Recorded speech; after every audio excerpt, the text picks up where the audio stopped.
Salut à tous, ici Frédéric Morel. Bienvenue sur ma chaîne dédiée à la science et aux découvertes scientifiques. Si vous êtes passionné par l'exploration de notre univers et les avancées scientifiques, pensez à vous abonner. Aujourd'hui, on plonge dans un sujet fascinant qui repousse les limites de notre compréhension. Allons-y. Bonjour à tous. Dans cette vidéo, je vais vous parler d'un sujet fascinant, la catalyse. Qu'est-ce que c'est exactement? Comment fonctionne ce processus et pourquoi est-il si important dans notre quotidien, notamment dans les réactions chimiques et l'industrie? Je vais vous expliquer tout cela de manière simple et accessible. Restez avec moi pour découvrir les secrets de la catalyse et son impact sur notre monde. Le terme « catalyse » désignait un processus qui vise à modifier la cinétique chimique en abaissant la barrière énergétique à franchir. L'objectif de la catalyse est d'augmenter la vitesse à laquelle se produit une réaction chimique, ou parfois, de privilégier une réaction plutôt qu'une autre. Catalyse homogène, catalyse hétérogène et catalyse enzymatique. La catalyse est qualifiée des homogènes, lorsque les réactifs et le catalyseur se trouvent dans la même phase. C'est souvent le cas en chimie organique, avec des réactifs en solution. Lors de la catalyse hétérogène, en revanche, les réactifs et le catalyseur sont dans des phases différentes. Généralement, le catalyseur est sous forme solide-solide et les réactifs sous forme gazeuse ou liquide-liquide. La catalyse dite enzymatique-enzymatique fait en quelque sorte le lien entre les deux.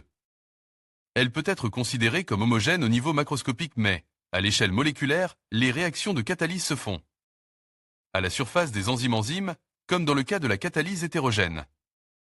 L'utilisation de la levure boulangère pour la fabrication du pain est un exemple de catalyse dans la vie quotidienne.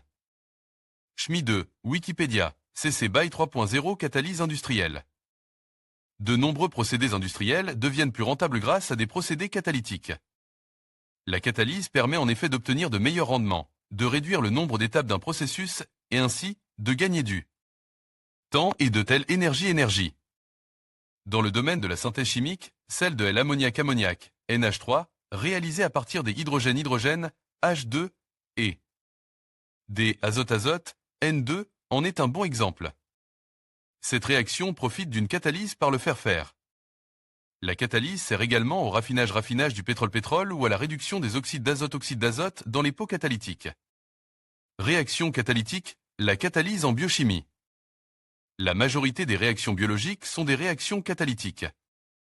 La catalyse est, dans ce cas, menée par des enzymes qui accélèrent les processus biochimiques tels que le métabolisme, digestif, la reproduction, la transcription de l'information génétique, etc. En conclusion, la catalyse est un phénomène fascinant qui joue un rôle essentiel dans de nombreux processus chimiques, tant naturels qu'industriels. En facilitant et en accélérant les réactions sans être consommées, les catalyseurs permettent d'optimiser l'efficacité et de réduire les coûts énergétiques. Que ce soit dans la production de médicaments, le raffinage du pétrole ou même dans notre métabolisme, la catalyse est omniprésente. Comprendre son fonctionnement et son importance nous aide à mieux appréhender les défis scientifiques et environnementaux actuels. Merci de votre attention et à bientôt pour de nouvelles explorations scientifiques.